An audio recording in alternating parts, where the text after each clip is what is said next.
안녕하세요. 사연에 빠지다의 DJ 민영입니다. 오늘 사연자는 아무리 자식에게 잘해봐야 나이 들면 뒷방 늙은이 되는 건 시간 문제구나. 이런 사실을 뼈저리게 느꼈다는데요. 과연 어떤 사연인지 들어보겠습니다. 오늘도 두 가지 사연 준비되어 있는데요. 끝까지 들어주실 거죠? 그럼 오늘의 사연 바로 시작해 볼게요. 구독과 좋아요 잊지 말고 꾹 눌러주세요. 안녕하세요. 저는 40대 여자입니다.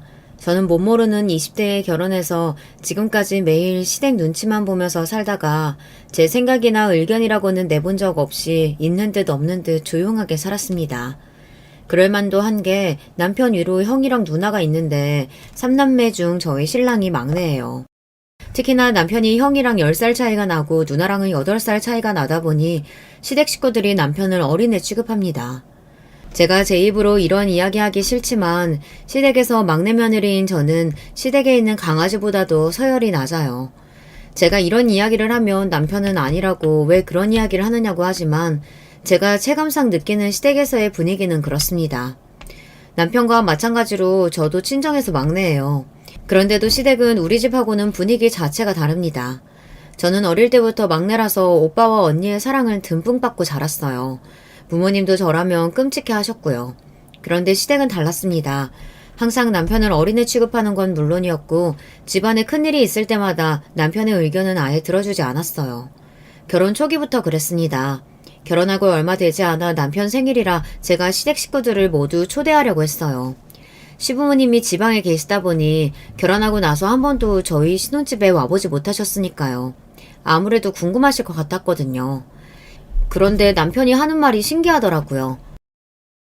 자기 마음은 아는데 원래 우리 집은 생일 안 챙겨. 형이랑 누나 바쁠 때는 부모님 생일도 안 챙겼는데 내 생일을 챙기겠어? 저는 남편이 하는 말이 이해가 되지 않았습니다. 그래서 그게 무슨 소리냐고 되물었어요. 형제라고 해봐야 셋인데 왜 생일을 안 챙기냐고요. 거기다가 아무리 바빠도 어떻게 부모님 생신을 안 챙길 수 있냐고 저도 모르게 따져 물었습니다. 어릴 때는 우리 집도 챙기긴 챙겼었는데 형이랑 누나가 결혼하고 나서는 다들 바쁘다고 1년에 명절 2번만 챙기자고 했어. 시댁도 처음부터 이랬던 건 아니랍니다. 예전에는 다들 서울에 살지 않았어도 자주 모이기도 했었다는데 아주버님이 결혼하고 시누이까지 결혼하고 나선 집안 분위기가 달라졌대요. 1년에 2번?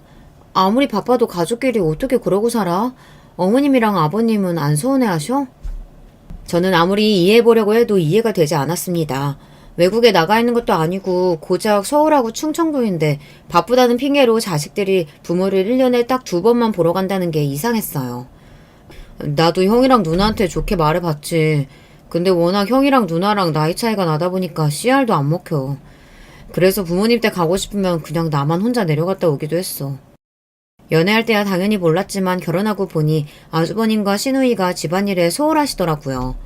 저도 이유는 자세하게 모르지만 아주버님이랑 시누이가 결혼 전 장사하겠다고 둘이 서울에 올라와 식당을 차렸었는데 그게 잘 안 됐는지 사이가 틀어졌다고 하더라고요. 그러다가 두 분 다 결혼하고 각자 배우자가 생기고 나서는 서로 돈 문제까지 엉켜서 사이가 더 안 좋아졌다고 했습니다. 몇 년을 아예 안 만나다시피 하시다가 몇 년 전부터 시아버지의 호통에 명절에만 잠깐 만난다고 했어요. 그랬구나. 아버님, 어머님 두 분 다 연세가 있으셔서 앞으로 병원 갈 일도 많고 챙겨드려야 할 것도 점점 많아질 텐데. 그럼 우리가 잘 챙겨드리자. 에이, 괜찮아. 형이랑 누나도 나 몰라라 하는데 당신까지 고생시킬 수 없지. 내가 알아서 할게. 남편은 저에게 미안해서 본인이 알아서 하겠다고 했지만 저는 그렇게 생각하지 않았습니다. 며느리도 자식인데 제가 도울 수 있는 일은 도와야 한다고 생각했어요. 남들이 들으면 요즘 무슨 그런 며느리가 있냐고 하실 수도 있지만 저는 그게 옳다고 생각했어요. 친정에서도 제가 막내라 부모님 연세가 많으세요. 친정 부모님이 퇴직하시고 지방으로 귀농하셨었는데 몇 년 만에 다시 서울로 올라오셨어요. 젊어서도 안 하던 농사일을 하려니 여기저기 아프기 시작해서 병원 갈 일이 자주 생겼는데 지방에 있으니 큰 병원에 다니려면 서울에 자주 올라와야 하더라고요. 한 번은 그런 적도 있었습니다. 친정어머니께서 열감기가 나서 약을 먹고 잠들었는데 새벽에 열이 40도까지 올라서 경기까지 하신 거예요. 옆에 계시던 친정아버지가 당황해서 곧바로 119에 연락을 했는데도 주변에 큰 병원이 없어서 큰일 날 뻔한 적도 있었어요. 그때 친정부모님은 실컷하고 놀라셔서 바로 시골집을 처분하고 서울로 다시 올라오셨어요. 그때 일을 겪고 나니 어르신들도 연세가 들고 나면 자식들의 보살핌이 꼭 필요하구나 라는 생각이 들더라고요. 병원도 병원이지만 요즘은 다 디지털 시대다 보니 어디를 가나 핸드폰을 필요로 하고 주문조차도 기계로 해야 하잖아요. 자식이 아니면 누가 어르신들을 도와주겠어요. 아주버님이나 시누이도 나이가 많으니 저와 남편이 하는 게 맞는다고 생각했어요. 남편의 부모님이면 제 부모님이나 마찬가지니 말로만 하지 말고 알아서 잘 챙겨드려야지 마음먹었습니다. 그런데 시댁 분위기는 제가 생각한 것보다 더 심각했어요. 남편 말이 농담인 줄 알았는데 정말로 명절이 아니면 식구들끼리 연락도 잘 안 하더라고요. 남편은 그렇지 않아요. 가족들과 자주 어울리고 부모님도 자주 만나러 가고 싶어서 아주버님과 시누이 사이를 풀어보려고 했는데 잘 안 된다고 하더라고요. 나이도 어리고 막내다 보니 남편이 아주버님이나 시누이에게 이야기를 해도 둘 다 듣지도 않을 뿐더러 시부모님도 자식들 사이가 돈 때문에 안 좋아지게 된 꼴을 보기 싫다고 와서 싸울 바에야 차라리 오지 말라고 하시나 보더라고요. 그랬으니 동생 생일 같은 건 당연히 관심이 없었죠. 저는 아무리 그래도 결혼하고 처음 맞이하는 남편 생일인데 이대로 넘어가기 아쉬워서 제가 따로 시누이에게 먼저 연락을 드렸습니다. 남편 생일 겸 집들이를 하려고 하는데 시간이 언제쯤 괜찮으신가 해서요. 그런데 시누이의 반응이 놀라웠습니다. 올케는 젊어서 그런가? 사는 게 마냥 신이 나는가 봐. 근데 어쩌지? 난 아니야. 이 나이까지 먹고 살겠다고 바등바등 아주 생일이고 뭐고 그런 거 챙길 여유 없어. 저는 집안에 새로 들어온 일원으로서 가족들과 가깝게 지내보려고 노력한 건데 뭔가 굉장히 잘못한 기분이 들었습니다. 그냥 가족들끼리 모여서 밥이나 한 끼 먹으려고 하는 거니까 아무 부담 갖지 마시고 편하게 놀러 오세요. 저는 한 번 더 용기를 가지고 시누이에게 이야기했습니다. 그런데 시누이는 오히려 그런 제가 답답하다는 듯 한숨을 몰아쉬었어요. 올케는 눈치도 참 없네. 나랑 오빠랑 사이 안 좋다는 얘기 못 들었어? 우리 동생 생일이라고 기분 좋게 마주 앉아서 밥 먹을 사이 아니니까 다시는 이런 일 가지고 연락하지 마. 시누이는 쓸데없는 일로 연락하지 말라고 단호하게 말했습니다. 저로서는 나름 용기 내서 한 이야기인데 바로 면박을 받아버리니 자존감이 확 무너져 버렸어요. 저는 곧바로 아주버님에게 전화하려다가 괜히 긴장돼서 동서인 형님에게 슬쩍 먼저 연락을 했습니다. 그리고 형님에게 남편 생일이라 시부모님이랑 가족들을 다 모아서 집에서 식사 한번 대접하고 싶다고 했어요. 그러자 형님께서 한숨을 한번 몰아쉬더니 머뭇거리다가 말을 꺼내시더라고요. 동서 마음 모르는 거 아닌데 괜한 일 하지 마. 이제 동서도 우리 식구니까 내가 하는 말이야. 우리 시댁 보통 집안 아니야. 동서야 아직 어리니까 형제끼리 돈 가지고 왜 그렇게들 바등바등 싸우나 싶겠지만 이게 다 아버님이 그렇게 만드신 거야. 돈도 많으시면서 매일 꽁꽁 싸매고 한 푼도 안 내놓으시니 자식들이 살기가 힘들어서 그러는 거지. 형님 말에 저는 더 혼란스러웠습니다. 형님이나 시누이나 저보다 나이도 10살이나 더 많고 결혼 생활도 훨씬 더 오래 하셨으니 당연히 제가 모르는 일이 있는 거겠지만 아무리 그래도 부모가 자식에게 돈을 안 준다고 해서 부모든 형제든 다 외면하고 사는 게 맞는 건가 싶더라고요. 결국 저는 아무런 소득도 없이 전화를 끊어야 했습니다. 저로서는 이대로 넘어가기 아쉬워서 남편 생일 전 주말에 충청도에 계시는 시부모님께 서울에 놀러 오시라고 했어요. 아주버님이나 시누이는 제가 무슨 말을 해도 만날 생각이 없으시니 시부모님만이라도 초대해서 시간을 보내려고요. 남편 생일은 즐겁게 잘 보냈습니다. 시부모님도 너무 좋아하셨어요. 특히나 시아버지께서 제가 준비한 식사도 맛있게 드시고 저에게 고맙다고까지 하셨습니다. 서울에 자식이 셋이나 있어도 서울 구경하기가 어려웠는데 우리 막내 며느리가 들어오니 내가 서울 구경도 하고 너무 좋네. 그러게 집도 너무 깨끗하게 잘 꾸며놨고 음식도 맛있다. 우리 아들이 무슨 복이 있어서 이렇게 예쁘고 싹싹한 아내를 얻었을꼬. 남편이 늦둥이다 보니 시부모님께서 연세가 많으세요. 그래서 그런지 남편보다 어린 저를 더 귀엽게 생각해 주시더라고요. 시부모님은 주말 내내 저와 남편과 서울에서 시간을 보내시고는 일요일 저녁 버스로 댁으로 돌아가셨습니다.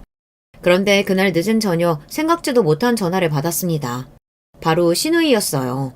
시누이는 늦은 시간에 남편도 아닌 저에게 전화해서 어이없는 소리를 했습니다. 결국은 주말에 어머니 아버지 모시고 밥 먹었다며? 올케 그렇게 안 봤는데 사람이 참 영악하네. 올케가 그런다고 뭐라도 떨어질 것 같아? 우리 아버지 독한 양반이야. 이쁜 짓 좀 한다고 콩고물 같은 거 절대 없어. 신우이는 다짜고짜 전화해서 마치 제가 무슨 의도가 있어서 시부모님을 모시고 남편 생일 파티를 하기라도 한 것처럼 이야기하더군요. 저도 그날은 신우이의 무례함에 기분이 상해서 가만히 있을 수가 없었습니다. 형님은 무슨 말씀을 그렇게 하세요? 결혼하고 처음으로 시부모님 좀 집에 초대한 거 가지고 의도는 무슨 의도예요. 저 그런 거 절대 바라고 한 일 아니니까 오해하지 마세요. 결혼 전부터 시누이든 아주머님이든 다들 나이 차이가 많이 나다 보니 저도 어려워서 조심하느라 말도 잘 못하고 매일 우물쭈물했더니만 저를 바보로 알았나 봐요. 자기 마음대로 판단하고 한순간에 사람을 이상하게 만들더라고요. 올케, 자기 되게 웃긴다. 막내는 아버지랑 사이가 좋고 나랑 오빠는 부모님하고 대면대면 사니까 올케가 우리한테 함부로 해도 되는 것 같아? 형님, 제가 언제 그런 식으로 생각했다고 그러세요. 저는 누구보다 시댁 식구들하고 가깝게 지내고 싶어요. 동서가 뭔가 착각하는 것 같아서 내가 말하는 건데 나랑 오빠도 원래부터 아버지랑 이렇게 지냈던 거 아니야. 몇 년 전까지만 해도 우리 아들 우리 딸 하던 양반이라고. 그 놓친 애가. 암튼 나랑 오빠가 지금은 집안에서 찬밥 같아도 올케 하나 상대하는 건 일도 아니니까 괜한 머리 굴리지 말고 조심해. 내가 올케 똑똑히 지켜볼 거니까. 신우이는 자기 할 말만 툭 하고 전화를 끊어버렸습니다. 저는 왠지 모르게 뒤통수라도 한 대 얻어맞은 것처럼 기분이 찝찝하고 안 좋았어요. 그날 있었던 일을 남편에게 이야기했더니 남편도 어이없어 했습니다. 미안해 여보. 우리 누나가 형이랑 가게 접고 사이가 안 좋아지면서 아버지한테 미운 털이 단단히 박혀서 속상해서 그러는 거야. 이해 좀 해줘. 남편은 형이나 누나나 우리랑 세대도 다르고 생각하는 것도 달라서 그러는 거니 저에게 이해 좀 해달라고 했습니다. 저도 몰랐는데 알고 보니 남편이 시누이와는 연락도 자주 하고 가끔 따로 보기도 하는 것 같더라고요. 누나가 예민한 성격이라 자기가 힘든 건 아는데 형은 몰라도 내가 누나는 미워할 수가 없어. 나 어릴 때 부모님이 바쁘셔서 누나가 나 기저귀 갈고 밥 먹이고 다 했거든. 안 자고 울면 잠들 때까지 업어주고. 남편은 시누이와 어릴 때부터 정이 각별했대요. 시누이가 저에게 자꾸만 싫은 소리를 하는 게 시누이가 남편을 아끼고 걱정해서랍니다. 하지만 제 생각은 달랐습니다. 남편을 너무 쉽게 생각하는 것 같았어요. 본인이야 형제니 사이가 좋든 나쁘든 어려울 게 없어도 며느리인 제 입장에서는 불편할 일이 하나둘이 아니었어요. 저 나름대로는 시댁 식구들하고 잘 보내보려고 노력한다고 했는데도 그 뒤로도 시누이와는 썩 관계가 나아지지 않더라고요. 시누이와는 자주 만날 일이 많지 않다 보니 사이가 썩 좋지 않아도 문제가 없을 줄 알았는데 제가 생각한 것보다 시누이가 더 이상하더라고요. 사람 괴롭히는 방법도 참 여러 가지인 게 시누이는 툭하면 저에게 전화해서 아주버님이나 형님 욕을 하는 것도 모자라 명절이 다가오면 제게 전화해서 명절 계획 같은 걸 물었어요. 내가 생각해봤는데 이번 설에는 올케가 갈비랑 전 좀 해오는 게 어때? 엄마 연세도 많으신데 제사 지낸다고 몇 날 며칠 전부터 시장 보고 음식 준비하시잖아. 큰며느리라고 있어봐야 시댁 제사고 보고 신경도 안 쓰는데 막내 며느리인 올케라도 며느리 노릇해야지. 시누이는 웬만한 시어머니보다 더 했어요. 시어머니도 저에게 안 하시던 시집살이를 시켰습니다. 저 이번에는 친정에 먼저 들렸다가 내려가기로 해서 명절 당일에나 내려갈 것 같아요. 어머님 힘드시다고 하시면 제가 갈비랑 저는 따로 주문해서 가지고 갈게요. 제가 누구한테 싫은 소리 같은 건 못하는 사람이지만 그래도 제 할 말은 합니다.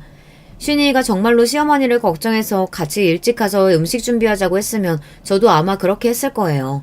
그런데 명색이 딸인 시누이 본인은 아무것도 안 하면서 저에게 큰며느리인 형님 욕까지 흘리고 만만한 저에게 다 덤탱이 씌우려고 하는 속이 뻔히 보이는 짓을 하니 맞장구도 쳐주고 싶지 않더라고요. 올케, 우리 집 제사 지내는 거 몰라?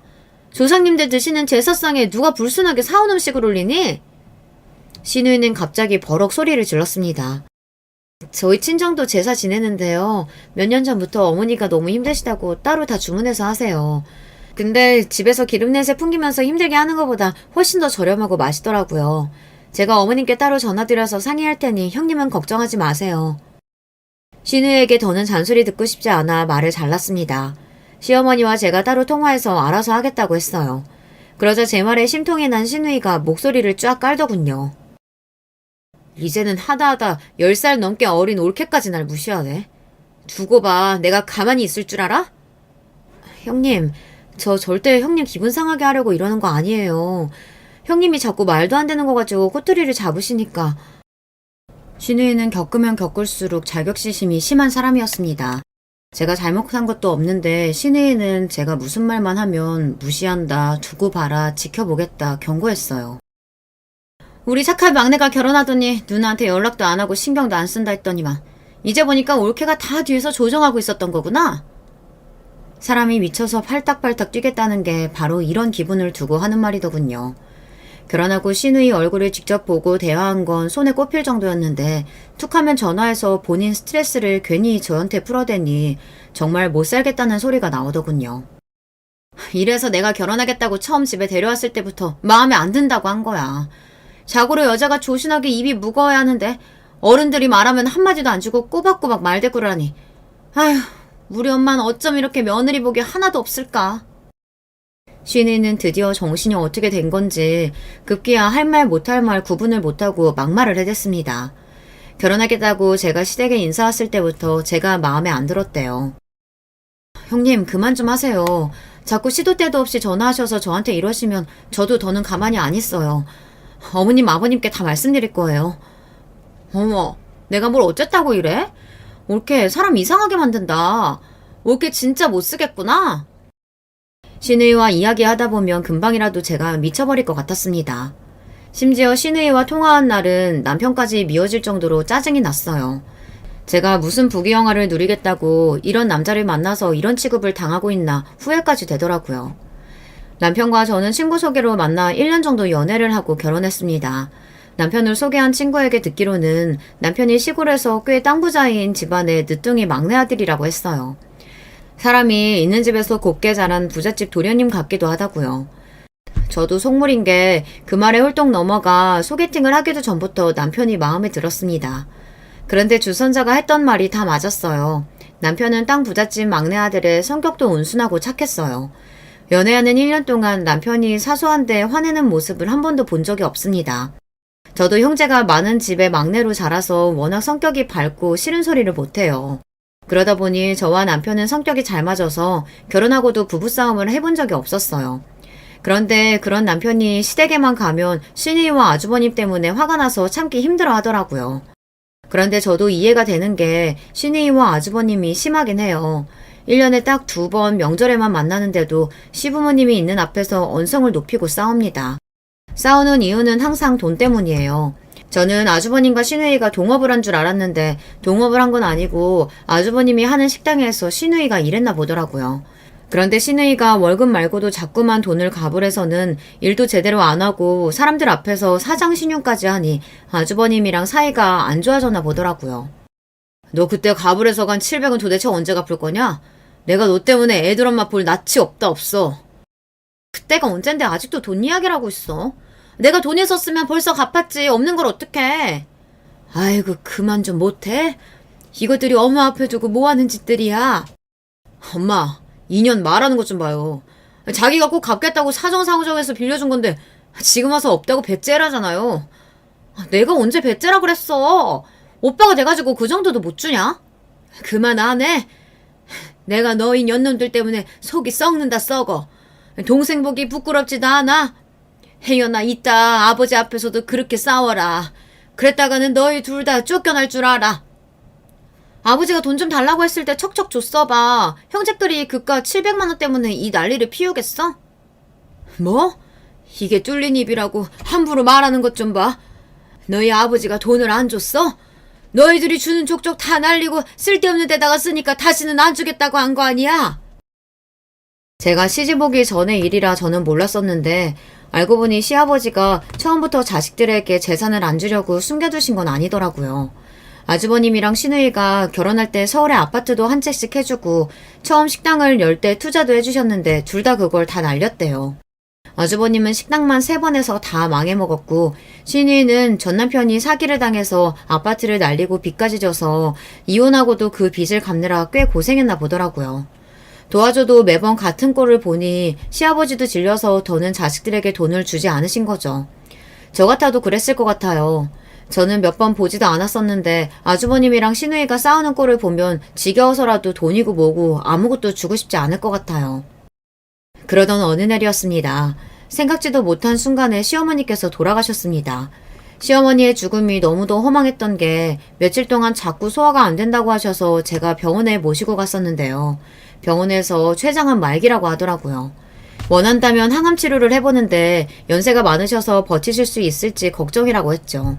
저와 남편은 아무리 상황이 좋지 않아도 병원에서 할 수 있는 치료를 최대한 해달라고 했습니다. 우리 엄마 연세는 많아도 지금까지 크게 아픈 적 없이 건강하셨어요. 항암이든 뭐든 조금이라도 더 사실 수 있는 거면 다 해주세요. 남편은 하루든 한 달이든 어머니가 더 살 수 있다면 뭐든 해달라고 했습니다. 그런데 그런 와중에도 형님과 아주버님은 병원비를 이야기하며 암을 낫게 할 수 있는 것도 아닌데 괜한 고생을 왜 하냐고 했어요. 막내, 너는 의사 앞에서 뭐하러 그런 쓸데없는 소리를 해? 병원에 호구 잡힐 일 있어? 지금까지 건강하게 사시던 양반이 갑자기 암이라는데 그럼 치료도 안 해보고 돌아가시게 놔둬? 자식이라면 뭐라도 해봐야지. 항암을 하든 수술을 하든 뭐가 됐든 엄마가 나을 수 있으면 뭐든 하지. 근데 항암에도 오래 넘기기는 힘들다는데 굳이 뭐하러 늙은이 고생하게 해. 그래, 엄마 보험 뒀는데 괜한 병원비 뭐하러 날려? 그럴 돈으로 좋은 거 사드리고 좋은 데 놀러 다니는 게 낫지. 그렇다고 시댁이 없는 집도 아니에요. 아무리 시골이라도 시아버지께서 땅도 많고 재산도 꽤 있습니다. 그런데도 자식들이 어머니 병원비 가지고 벌벌 따니 며느리인 제가 봐도 꼴보기 싫더라고요. 돈도 돈이지만 그래도 화환 받으면 암이 작아질 수도 있다는데 해보는 게 좋지 않을까요? 올케가 뭘 한다고 우리 집 일에 나서. 우리 엄마는 딸인 내가 잘 알아. 병원 가는 거 싫어서 웬만큼 아파도 약국에서 약만 사다 먹고 마는 양반인데 죽을 때까지 병원 신세 지게 해서 좋을 게 뭐가 있어? 저는 남편 앞에서는 시어머니께서 병원에 가는 걸 누구보다 싫어하셔서 하는 일이라고 했지만 아주버님이랑 형님이 시어머니가 본격적으로 항암 시작하면 본인들이 신경 써서 할 일이 많아지고 돈도 들어가니 항암을 하지 않겠다고 하는 걸 알고 있습니다. 저나 남편이 백날 이야기해봐야 들어주지 않을 게 뻔하니 저와 남편은 더 이야기하지 않았어요. 원래 시댁에서 저와 남편의 의견은 씨알도 먹히지 않으니까요. 아주버님과 형님은 의사에게 진통제나 처방해달라고 했습니다. 정말 가스러웠어요. 제 앞에서는 시어머니를 챙기라고 효녀인 척 그렇게 하더니만 어머니께서 말도 잘 못하시고 힘들어하시는데도 눈 하나 깜짝 안 하고 더는 치료를 안 하겠다고 하더라고요. 저는 서울에 올라오고 나서도 마음이 좋지 않아 아무래도 안 되겠다 싶었습니다. 그래서 남편에게 말했어요. 우리가 서울로 모시고 와서 항암 받게 해드리자고요. 남편도 내내 마음에 걸렸는지 그렇게 하자고 했습니다. 그런데 항암 날짜를 일주일 남기고 시어머니께서 돌아가셨어요. 그때의 충격은 말로 다 표현할 수가 없습니다. 언제나 저에게 다정하고 자상했던 시어머니께서 암 판정을 받은 지 한 달도 채 되지 않아 돌아가신 거예요. 저와 남편은 이 모든 상황이 믿기지 않았어요. 그리고 너무도 후회됐습니다. 병원에서 항암 이야기가 나왔을 때 어떻게든 서울로 모시고 올라와 바로 항암이라도 받게 해드렸어야 했는데 그 중요한 시기를 놓쳐서 이렇게 빨리 가버리신 것 같았어요. 시어머니의 갑작스러운 죽음에 자식들도 많이 놀라고 비통해했지만 가장 충격을 받으신 건 시아버지였어요. 시아버지께서 자식들에겐 엄하셔도 시어머니와 관계가 돈독하셨거든요. 밭에서 일하든 산책을 하든 항상 두 분이 함께 셨고 주말 저녁이면 두 분이 항상 맛있는 음식을 만들어서 막걸리를 드시다 잠들고는 하신다는 이야기를 많이 들었거든요. 시어머니 장례식이 끝나고 시아버지는 한동안 집 밖으로 나오지를 않으셨어요. 자식들도 없는 동네에서 혼자 어떻게 지내실지 걱정돼서 저와 남편이 주말마다 자주 내려가 보았지만 시아버지는 좀처럼 나아지지 않으셨습니다.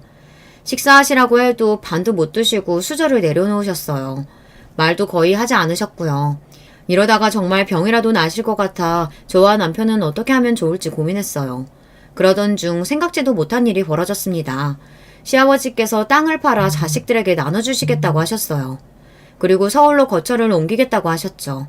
저와 남편이 서울로 올라오시는 게 어떤 애냐고 물었을 땐 절대 이 집을 안 떠나겠다고 하시더니 어떤 심경의 변화로 땅까지 팔고 서울로 올라오시겠다고 하신 건지 저와 남편은 의아했습니다. 분명 앞으로 무슨 일이 있어도 자식들에게 한 푼도 물려주지 않겠다고 하셨는데 무슨 일인가 싶었죠. 그런데 알고 보니 시아버지께서 갑자기 달라지신 게 아주버님과 시누이가 다녀간 이유라고 하더라고요. 아주버님이랑 시누이도 시아버지가 걱정되긴 했는지 둘이 같이 와서 시아버지 밥도 사드리고 하룻밤도 자고 갔나 보더라고요. 그러던 어느 날이었습니다. 서울에 시아버지께서 다니시는 한방병원이 있어서 한 달에 한 번씩 서울에 올라오세요. 그럴 때면 저나 남편이 터미널로 모시러 갑니다. 며칠 뒤면 병원에 오시는 날이라 몇 시 버스를 타고 오시려나 궁금해서 제가 시아버지께 연락을 드렸었는데요. 전화를 안 받으시더라고요. 처음엔 또 어디 놀러 가시면서 핸드폰을 안 가져갔나 보다 했는데 저녁 시간이 지날 때까지 연락이 없으시더라고요. 저는 걱정이 돼서 다시 한번 전화를 드렸습니다. 그런데 저녁 8시가 넘어가는데도 전화를 안 받으시더라고요. 아무래도 이상하다 싶어 시아버지 댁 CCTV를 확인했습니다. 시아버지께서 그 큰 집에 혼자 사시다 보니 걱정돼서 남편이 설치를 했거든요.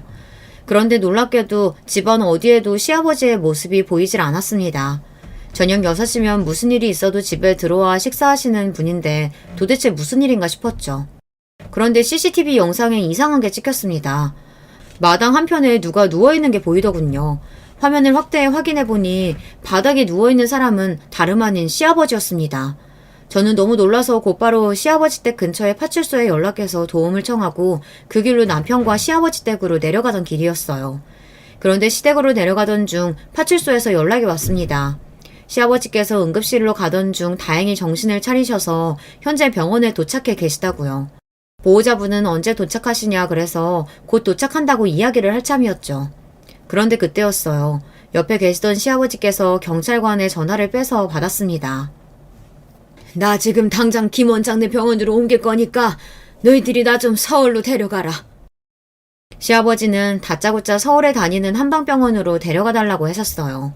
저희는 갑자기 쓰러지셨으니 병원에서 이것저것 검사를 해봐야 한다고 했지만 시아버지는 무조건 가겠다고 하셨습니다. 저와 남편이 검사부터 하고 가자고 했지만 시아버지는 완강했습니다. 내 병은 내가 잘 알아. 김 원장네 병원 가면 알아서 해줄 거야. 잔말 말고 그 병원에 데려다줘. 시아버지의 고집을 누가 이기겠어요. 저와 남편은 시아버지 말씀대로 시아버지를 모시고 서울의 한병병원으로 향했습니다. 시아버지께서 진작 원장님과 따로 통화하셨는지 병원에 도착하자마자 바로 입원 준비를 해두셨더라고요. 시아버지 입원 수속을 마치고 나서야 정신이 나서 그제야 아주버님과 시누이에게도 연락했습니다. 그런데 두 분 다 누가 형제 아니랄까봐 반응이 아주 똑같더군요. 아니 죄수씨, 서울까지 올라가는 동안은 뭘 하다가 이제 와서 전화를 해요. 그리고 연세도 많은 양반이 갑자기 쓰러졌다는데 제대로 검사도 안 하고 무작정 서울로 모시고 오면 돼요? 그러게. 노친네 병원에 갑자기 입원하면 누구더러 돌보라고 대책도 없이 병원부터 입원시켰대. 시아버지께서 입원하신 한방병원이 아주버님 댁에서 가까워요. 그래서 그런지 아주버님과 형님 본인들에게 귀찮은 일이 생길까봐 그러는지 짜증부터 냈습니다. 아주머님도 아버님 성격 아시잖아요. 무작정 서울로 가자고 하는데 저희가 어떻게 말려요. 시누이도 마찬가지였습니다. 본인들은 일주일에 한 번도 시아버지께 안부 전화도 잘 안 해서 쓰러지신 것도 모르고 있었으면서 오히려 저에게 연락을 빨리 안 했다고 짜증을 내더라고요. 아버지는 갑자기 왜 쓰러지신 거라는데 병원에선 뭐래? 아버지께서 우리 걱정할까봐 말을 안 하셨는데 얼마 전부터 자꾸 손이 떨리고 머리도 어지럽고 앉았다 일어날 때 다리에 힘도 잘 안 들어가셔서 병원에서 검사하셨대요. 그런데 병원에서 뇌졸중 증상이 있다고 했다나 봐요. 당시에는 심각하지 않아서 약만 받아왔는데 오늘 오전에 밭 좀 보러 나가시다 갑자기 어지러워서 바닥에 주저앉았는데 그대로 쓰러지셨다고 하더라고요. 그랬습니다. 시아버지는 몇 달 전부터 몸에 이상을 느끼고 서울에 올라왔을 때 검사를 받으시긴 했나봐요. 약만 먹으면 증상이 좋아질 줄 알았는데 연세도 있으시고 혼자 지내시며 식사도 잘 안 하시고 약주만 드시니 건강이 악화되나 보더라고요. 뭐? 뇌졸중? 어머, 우리 아버지 어떡해?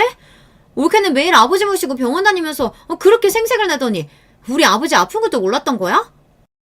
또 시작이었습니다. 시누이는 시아버지께서 아픈 걸 몰랐냐며 저에게 따져 물었습니다. 시누이의 행동에 기가 차고 어이가 없어서 웃음이 다 튀어나왔어요. 형님, 저도 며느리지만 형님은 딸이에요. 형님이 모르는 걸 제가 어떻게 알아요?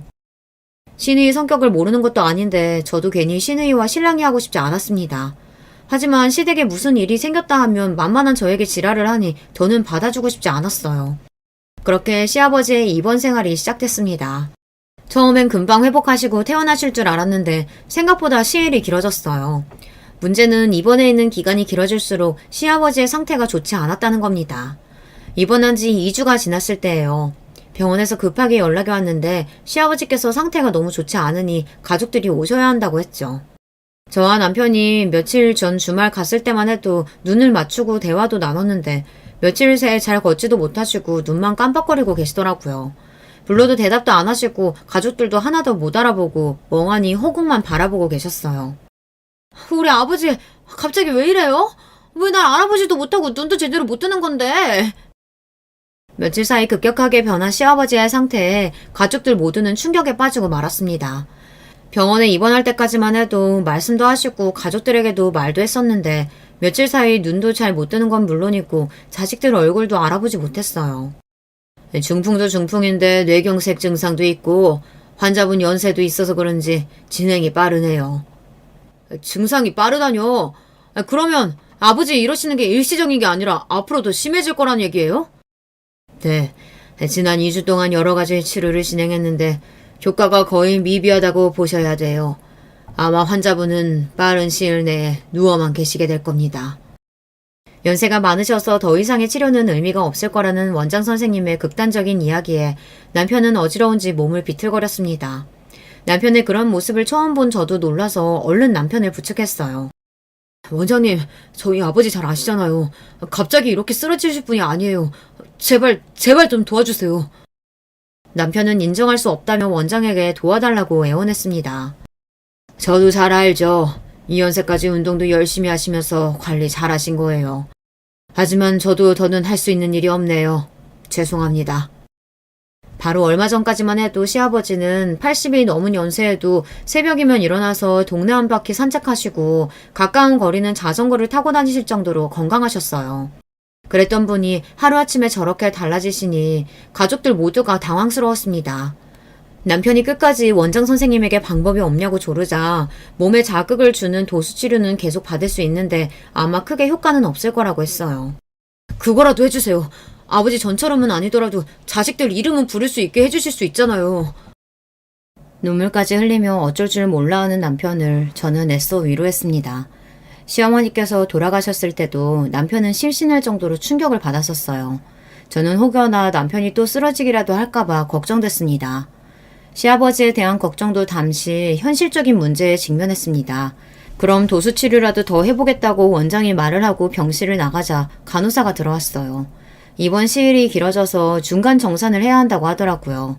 그런데 그때 아주버님도 시누이도 아무도 대답을 안 하고 우물쭈물하고 있었어요.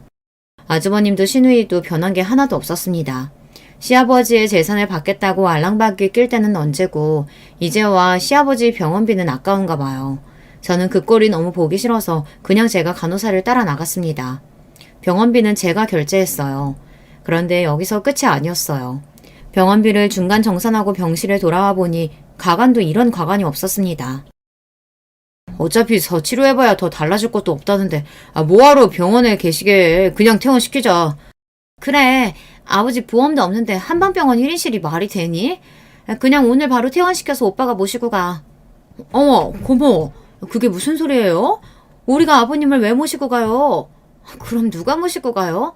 오빠네가 여기서 제일 가깝고 재산도 제일 많이 받아가 놓고. 많이 받기는 너랑 나랑 그래봐야 얼마 차이 나지도 않는데 그게 말이 되냐? 그리고 너 김 원장이 하는 소리 못 들었어? 앞으로 누워서만 생활하게 되실 거라는데 집에 어떻게 데려가? 당장 요양원부터 알아봐야지. 하긴 앞으로 가만히 누워서 똥만 싸고 먹기만 할 텐데 요양원이 딱이긴 하지. 병실에 시아버지께서 버젓이 누워 계신 앞에서 아주버님은 무조건 요양원에 보내겠다는 말을 했어요. 저는 순간 온몸에 소름이 돋는 것 같더군요. 바로 얼마 전까지 시아버지께서 가지고 계신 땅을 물려받겠다고 알랑방귀 낄 때는 언제고 시아버지께서 정신마저 온전치 않다고 하자마자 곧바로 태도가 달라지더군요. 병실 좁고 냄새나서 답답해 죽겠어. 도대체 언제까지 여기서 이야기할 거야? 어차피 요양원 알아보기로 결정 다 한 거니까 그만 집에 좀 가자. 그래. 간병인도 있는데 우리가 여기서 백날 이야기해봐야 뭐해. 나랑 애들 엄마가 바로 요양원 알아보고 비용 이야기해 줄 테니까 다음 달부터 알아서들 3분의 1씩 다 내. 어머, 이게 다 무슨 소리야? 오빠가 장남이라고 땅은 제일 많이 받아갔잖아. 그럼 당연히 요양원비는 오빠가 내야지. 뭐? 너 드디어 정신이 나갔냐? 땅은 나만 받았어? 재산은 딸도 공평하게 받아야 한다고 야금야금 뺏어간 게 누군데? 웬일로 마음이 맞나 싶었더니만 아주버님과 시누이는 금세 원래대로 돌아왔습니다. 병실은 금세 아수라장이 됐어요. 요양원 이야기가 나오자마자 곧바로 또 돈 이야기가 나오고 아주버님과 시누이는 싸우기 시작했어요. 형 누나 그만 좀 해. 아버지 다 듣고 계시는데 이러고 싶어요? 평소 형과 누나에게 싫은 소리 한마디 못하던 남편도 화가 났는지 웬일로 나서서 언성을 높였어요. 하지만 세상에서 제일 만만한 남편의 말이 자기들밖에 모르는 형제들에게 들릴 리 없었죠. 이 자식이 어디서 누나랑 형 이야기하는데 끼어들여. 그렇게 아버지 걱정되면 네가 요양원비 다 내던지 아버지를 모시던지 하면 되잖아. 아주버님과 시누이가 하는 행동에 질릴 대로 질린 저는 두 사람 다 사람 같아 보이지 않았어요. 사람이 너무 화가 나니 생각할 틈도 없이 말부터 버럭 튀어나오더군요. 그만 좀 하세요. 멀쩡한 자식이 셋이나 있는데 요양원은 무슨 요양원이에요? 알겠어요. 제가 모실게요. 저 이대로 아버님 보낼 수 없어요. 저도 왜 그랬는지 모르겠습니다. 바짝 마른 몸으로 눈도 못 뜨고 병실에 누워 계신 시아버지의 모습을 보는데 도저히 발이 떨어지지 않더라고요. 제가 결혼하고 지금까지 돌아가신 시어머니나 시아버지에게 특별히 잘한 것도 없는데 시아버지는 저에게까지 땅을 물려주시겠다고 하셨어요. 물론 재산 좀 받았다고 모시겠다는 건 절대 아니에요. 며느리까지 자식들하고 똑같이 대우해 주시겠다는 시아버지의 마음이 감사하기도 하고 지금까지 시아버지께서 저를 챙겨주셨던 걸 생각하면 앞으로 남은 생 제가 챙겨드려도 되겠다는 생각이 들더라고요. 그런데 그 순간 믿기지 않는 일이 벌어졌습니다. 멍한 얼굴로 병실에 누워만 계시던 시아버지께서 갑자기 침대에서 벌떡 일어나셨어요.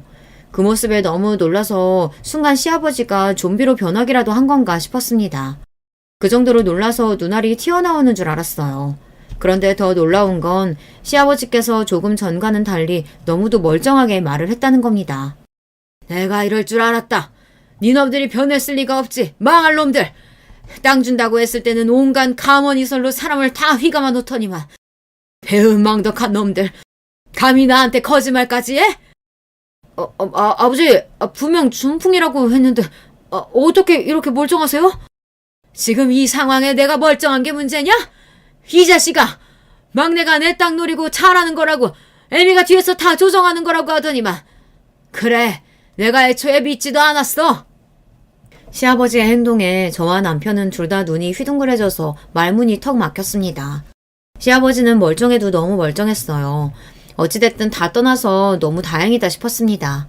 그때였습니다. 너무도 멀쩡하게 저에게 다가온 시아버지께서 저와 남편의 손을 지그시 잡았어요. 저 년놈들이 헛소리해서 하마터면 내가 깜빡 속을 뻔했지 뭐냐. 고맙다 우리 아들 우리 며느리. 이제 나한텐 너희뿐이다. 저는 도대체 이게 다 무슨 일인가 싶었어요. 그런데 알고 보니 시아버지께서 다 꾸민 일이라네요. 알고 보니 시아버지께서 갑자기 서울에 올라오겠다고 하신 게 아주버님과 시누이의 작품이었더군요. 시어머니께서 돌아가시고 나서 장례식장에서부터 아주버님이랑 시어머니가 둘이 짝짝꿍을 하더니만 어느새 다시 가까워져서는 같이 식당을 다시 하려나 했나 봐요. 그것도 이번엔 아주 작정하고 크게 말이죠. 아주버님이나 시누이나 둘은 자금이 없으니 이 김에 시아버지에게 땅을 팔게 할 작정으로 남편과 저를 이용한 겁니다. 아버지, 저도 막내에 대해서 이렇게 말하고 싶지는 않은데 애가 장가가더니만 아주 이상해졌어요. 제가 괜히 분란 만드는 것 같아서 차마 말씀 못 드렸는데 어머니 돌아가시기 전에 병원에서 항암하면 어머니 좀 더 사실 수 있다고 했는데도 그걸 글쎄 우리한테도 일절 이야기 안 하고 더 방법 없다고 그냥 약만 드시게 한 거더라니까요. 뭐? 그게 진짜야? 아버지, 우리가 이런 거 가지고 거짓말을 뭐하러 하겠어요. 우리도 어머니 돌아가시고 나서야 알아서 얼마나 속상했는데. 말도 안 돼. 우리 순진한 막내놈이 그럴 리가 없어. 우리 막내가 어디 그러래야. 아버지가 예뻐하는 그 막내 며느리가 우리 착한 막내 뒤에서 다 조종하는 거지. 그 여우 같은 것들이 아버지한테도 괜한 짓 하기 전에 이제 현실을 보시고 자식들 말 좀 들으세요. 이참에 시골집이며 땅 다 팔고 서울로 올라와서 자식들 곁에 사시면 아버지도 좋잖아요. 그래요. 자식들이 다 서울 사는데 아버지 연세에 어떻게 혼자 살아. 제가 우리 집 근처에 좋은 집으로 알아볼 테니까 걱정하지 말고 서울 올라오세요. 시누이와 아주버님은 본인들이 한 짓을 저에게 덤탱이 씌운 것도 모자라서 시아버지의 재산까지 노리고 서울로 모셔오겠다고 한 겁니다. 다시 생각해도 사람 같지 않아요. 남도 아니고 가족을 상대로 어떻게 저럴 수가 있을까요? 시아버지도 자식이 둘이나 작당하고 말을 하니 그때까지는 당신이 정말 저를 잘못 본 건가 싶으셨답니다. 그래서 계획을 세우신 거예요. 어차피 죽으면 다 자식들에게 남기고 갈 재산, 조금이나마 아버지인 당신을 생각하고 멀쩡한 자식에게 남겨주겠다 마음먹은 거죠. 그래서 이런 말도 안 되는 일을 꾸미신 거예요. 평소에 친분이 있던 한방병원 원장님께 부탁해서 본인이 중풍에 걸려 쓰러진 것처럼 연기하신 겁니다. 본인이 손 하나 까딱 못하고 정신도 없이 누워만 있으면 자식들이 어떻게 하는지 지켜보신 거죠. 진실을 모두 알게 된 시아버지는 그날로 아주버님과 시누이에게 주기로 했던 땅과 재산을 모두 다시 빼앗았습니다. 너희는 내가 오늘 당장 죽어도 내 돈 10원 한 장 못 가져가니까 그렇게 알아. 아버지 왜 그러세요? 제가 잘못했어요. 한 번만 용서해 주세요. 이거 제 생각 아니에요. 순자 전현이 이렇게 하자고 한 거예요. 뭐야? 내가 언제? 아버지 저 새끼 다 말 뻥이에요. 아버지 제 맘 아시죠? 아주버님과 시누이는 끝까지 가관이었습니다. 50을 훌쩍 넘긴 나이에 도대체 뭐 하는 것인지 모르겠어요. 그날 이후 시댁에는 많은 변화가 있었습니다. 시아버지께서는 모두 다 정리하고 서울로 올라오셨어요. 저와 남편은 저희가 모시겠다고 했는데도 시아버지는 한사코 거절하셨습니다. 너희 시어머니 돌아가셨을 때 이미 우리나라에서 제일 좋다는 실버타운 계약해뒀다. 내가 돈 있는데 뭐하러 며느리 눈치 보며 사니? 시아버지는 끝까지 대단하신 분이었어요. 그리고 실버타운에서 지낼 돈만 남기시고 나머지 재산을 모두 다 막내인 저와 남편 그리고 아이들에게 남기셨습니다. 단 시아버지께서 돌아가시고 나서도 시어머니와 당신의 제사를 누구보다 상다리 휘어지게 차려달라고 하셨어요. 현재 시아버지는 실버타운에 입주해 잘 지내고 계세요. 저와 남편은 시아버지께 물려받은 재산으로 근처에 건물을 올렸습니다.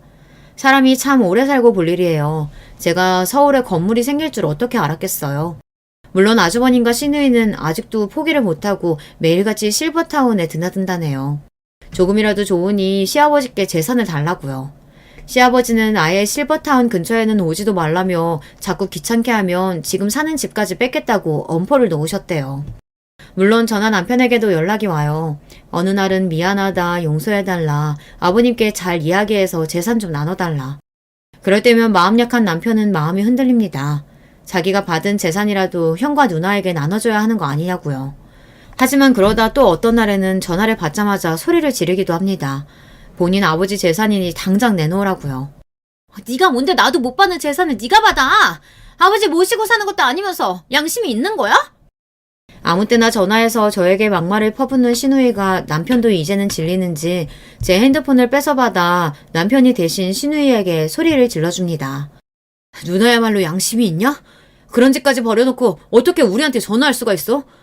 자꾸 이러면 아버지한테 말해서 누나 집까지 뺏을 거니까 다시는 전화하지 마.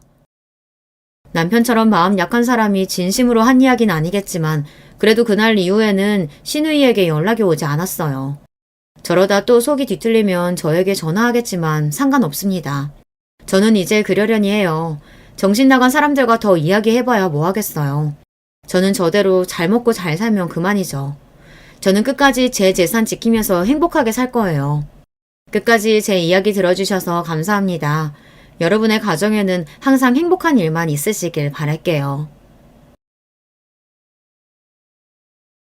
여러분 안녕하세요. 저는 현재 충정도에서 행복하게 사는 40대 후반 여자입니다. 요즘 날씨가 매우 덥죠. 친정 부모님이 시골에서 과수원을 크게 하고 있는데 일을 도우러 가면 더워서 땀이 계속 나오더라고요. 그래도 맛있는 과일을 보면 그렇게 뿌듯할 수가 없답니다. 저는 한동안 서울에서 살다가 얼마 전에 시골로 내려왔어요. 풍경을 보기만 해도 자연 속에 있다는 그 느낌 자체가 얼마나 좋은지 몰라요. 어렸을 때 시골에서 자라서 저는 도시보다 시골이 훨씬 더 좋답니다. 사실 우리 가족이 시골에서 살게 된 계기는 다 저 때문이에요. 원래는 아빠는 서울에서 일하던 회사원이었어요. 제 위로는 2살 차이 언니가 있고 제가 크게 아프기 전까지는 다 같이 서울에서 살았다고 하더라고요. 저는 너무 어릴 때가 잘 기억이 나지 않습니다. 제 인생의 오랜 기억은 거의 병원에서 있었던 기억들이에요. 엄마, 나 집에 가고 싶어. 병원 싫어. 아픈 것도 싫어. 나 집에 갈래. 언니랑 아빠도 보고 싶어. 응? 나 수술하는 것도 싫고 그냥 언니랑 피자 먹으러 가고 싶어. 나 집에 갈래. 보내줘. 수영아, 엄마도 우리 수영이 데리고 집으로 가고 싶어. 그런데 수영이 내일 수술하잖아. 그거 끝나고 회복하면 엄마랑 같이 집에 가서 언니랑 아빠 보는 거야. 알겠지? 어렸을 때 저는 심장 쪽에 질환이 크게 있었다고 합니다. 태어날 때는 멀쩡했는데 6살 때쯤 갑자기 크게 아프기 시작했대요. 아직 학교도 들어가기 전이었던 어린 시절인데 수술도 여러 번 했다고 하더라고요. 아주 다행히 수술은 성공적으로 마무리되었는데 그 뒤로도 저는 조금만 무리하면 쓰러지거나 몸이 아플 때가 많았어요. 그래서 부모님은 항상 제 걱정을 하셨습니다. 수영이 병원비 때문에 받은 대출이 너무 많아. 이걸 언제 다 갚지? 우리 지금 사는 이 집도 팔아야 할 것 같아. 당장 먹고 사는 게 문제야. 애들도 2명이라 들어가는 돈이 많잖아. 여보, 우리 그럼 시골로 내려가는 거 어때? 수영이 건강 문제만 봐도 도시보다 시골이 훨씬 좋잖아. 공기 좋은 곳에서 살면 수영이한테도 좋고 어머니 돌아가시면서 집이 비워져서 거기로 가도 되니까 돈도 아낄 수 있어. 무사히 수술이 끝난 것은 다행이었지만 제 병은 우리 집에 어마어마한 빚을 가져왔습니다. 워낙 큰 수술이라 수술비도 비쌌고 입원도 오래 했기 때문에 아빠가 혼자 벌어오는 돈으로는 서울에서 사는 것이 힘들었다고 해요. 마침 그때가 시골에 살던 할머니가 돌아가셔서 집이 비워진 상태였습니다. 제 건강을 위해서라도 그리고 현실적인 경제적 문제를 봐서라도 우리 가족은 시골로 가는 게 옳은 선택이었죠. 그렇게 시골로 내려간 저희는 행복하고 소박하게 살았습니다. 부모님은 작게 밭에서 농사하고 과수원도 하셨어요. 수영아, 집에 가자. 오늘 엄마가 학교에서 집에 오면 간식으로 수박 잘라놨다고 했어. 그거 먹고 언니랑 계곡 가서 물놀이 하자. 지혜야, 너도 갈래? 좋아. 언니 지혜랑 범수도 같이 가자. 계곡에서 놀다가 잠자리도 잡으러 가자. 나 너무 신나.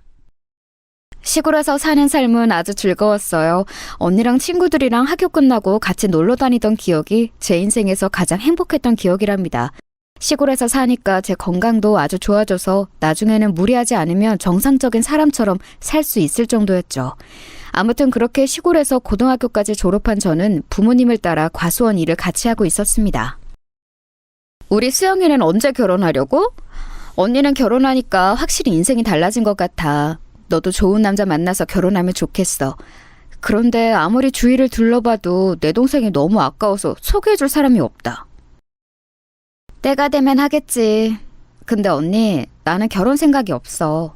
내 몸 하나 건사하기도 이렇게 힘든데 어떻게 결혼해? 결혼하면 시댁 식구들도 챙겨야 하잖아. 또 아이를 과연 내가 낳을 수 있을까? 요즘은 의학 기술이 워낙 발달해서 괜찮지 않을까? 수영이 너 그래도 우리가 시골로 와서 건강도 많이 좋아졌잖아. 결혼해서도 시골에서 살면 되겠네.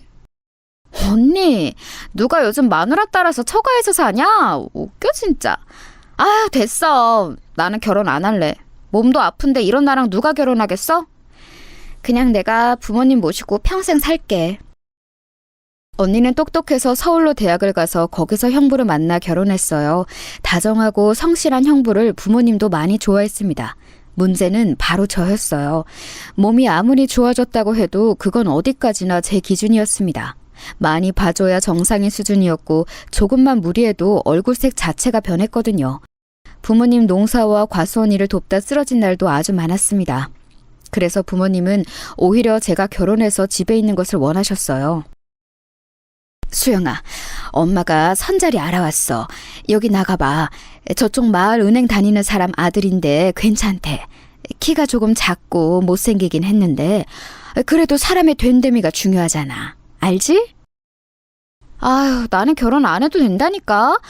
그냥 이렇게 엄마랑 아빠랑 평생 살 거니까 그런 줄 알아. 엄마는 내가 평생 모시고 산다고 해도 왜 싫대? 웃겨. 필요 없다고 했지. 엄마랑 아빠가 너보다 더 튼튼하고 사진 멀쩡한데 뭘 모셔? 그냥 평범하게 결혼해서 가정주부를 살아. 응? 엄마는 네가 평온한 인생을 살길 바란다고. 부모님은 계속해서 선자리를 들고 오셨는데 저는 결혼하고 싶은 마음이 들지 않았습니다. 그래서 그렇게 몇 년을 거절하고 혼자 살았는데 그런 제가 결혼까지 하게 된 사건이 발생했습니다. 언니를 보러 서울에 갔다가 길을 잃었는데 어떤 남자 한 명이 제가 터미널까지 갈 수 있게 도와주었어요. 아, 여기로 가세요? 이 지역이 마침 우리 엄마 고향이라 저도 알거든요. 이렇게 보니 반갑네요. 이것도 인연인데 우리 커피라도 한 잔 마실래요? 아, 네, 좋아요. 이 지역이 작아서 아는 사람도 별로 없는데 진짜 신기하네요. 아, 제 이름은 박수영이에요. 성함이 어떻게 되세요? 저는 지금 부모님 일을 돕고 있어요. 저는 김민석입니다. 서울에 있는 회사에서 사무직으로 일하고 있어요. 만나서 반갑습니다. 알고 봤더니 그 남자의 어머니 고향이 제가 살던 동네였어요. 그렇게 마주 앉아 얘기하는데 시간 가는 줄 모르겠더라고요. 평생 결혼하지 않을 거라고 떠벌리고 다녔던 저는 결국 이 남자와 사랑에 빠져 결혼까지 단번에 하게 되었습니다. 엄마는 수영이 네가 결혼한다니까 너무 행복해. 원래 이렇게 결혼 안 한다고 하는 애들이 먼저 간다니까. 우리 두 딸이 드디어 다 결혼하다니 이제 죽어도 여한이 없어. 그리고 시골에 사는 분들은 아시겠지만 원래 시골은 동네가 좁아서 모두가 다 아는 사이잖아요. 시어머니와 우리 엄마도 건너 아는 사이였어요. 그래서 결혼도 차근차근 양가 반대 없이 진행되었습니다. 그렇게 저는 제가 평생 행복하고 평화롭게 살 줄 알았어요. 그런데 막상 결혼하니 완전히 반대였습니다. 남편은 삼형제 중 장남이었고 2명의 동생들은 이미 결혼한 상태였어요. 처음에는 남편이 겉모습도 멀쩡하고 직업도 사무직이라 안정적인데 왜 결혼하지 않았는지 의문이었습니다. 그런데 결혼하고 나니 그 이유를 알게 되었어요. 여보, 우리 부모님께 전화했어? 내가 안부 인사는 꼭 했으면 좋겠다고 했잖아. 결혼했으니까 사람의 도리는 해야지. 며느리가 먼저 전화하면 얼마나 시부모님이 좋아하시겠어. 안 그래? 그 이유는 바로 남편은 아주 지독한 효자였습니다. 결혼 전에도 부모님을 많이 챙기는 것은 알고 있었는데 이 정도일 줄은 몰랐어요. 남편은 안부 전화를 할 거면 본인이 하던가 꼭 저를 시키더라고요. 네, 어머님. 아, 그러셨구나. 네. 아, 맞아요. 우리 친정엄마도 그 소리 하더라고요. 어쩔 수 없는 현상 같아요. 네. 그럼 이번 주 주말에 남편하고 같이 찾아뵐게요. 네. 문제는 시어머니 전화를 한 번 하면 무조건 최소 1시간은 넘어갔다는 사실이에요. 전화를 끊으려고 하며 자꾸 다른 소리를 하셨습니다. 그러니 한 번 전화하면 저는 전화기를 붙들고 있어야 했어요. 제가 아무리 전업주부여도 집안일이 할 게 많은데 이런 식으로 시간을 뺏기니 곤란했습니다. 딱히 저에게 시집살이 하는 것은 없었는데 이런 점이 저를 힘들게 했어요. 이것도 뭐 참으라면 참을 수가 있었는데 문제는 동서들이었습니다. 저는 언니가 있어서 여자들과 지내는 게 오히려 남자들하고 지내는 것보다 훨씬 편했거든요. 그래서 내심 동서가 2명이나 있으니 며느리들끼리 잘 지내고 싶은 마음이 있었어요. 그런데 동서들은 이미 둘이 너무 친한 사이라 제가 끼어들기 힘들었습니다. 형님, 우리 시댁은 제사가 1년에 10번이에요. 원래 15번이었는데 저랑 동서랑 얘기해서 줄인 거니까 저희한테 고마워하셔야 해요. 아, 그리고 명절이나 제사 때는 전날에 미리 와서 음식 준비하는 게 이 집안 규칙이니까 미리 알고 계세요? 음식을 우리가 준비하는 거예요? 요즘은 다 사다 먹는다고 하던데 그렇구나. 제가 시골에서 올라와서 잘 모르니까 많이 알려주세요. 서울은 아주 어릴 때만 살았거든요. 시골 출신이라는 말은 저희도 들었어요. 저랑 작은 형님은 서울 토박이라 큰 형님이 참 신기해요. 시골에도 햄버거랑 피자 팔아요? 저는 살면서 서울을 벗어난 적이 없거든요. 시골에서는 진짜 주식이 감자랑 고구마예요? 우리 나중에 아이들 데리고 형님네 집으로 가도 되는 거죠? 애들 농촌 체험학습 어디로 갈까 했는데 형님네 집으로 가면 딱 좋겠네요. 아, 네, 오세요.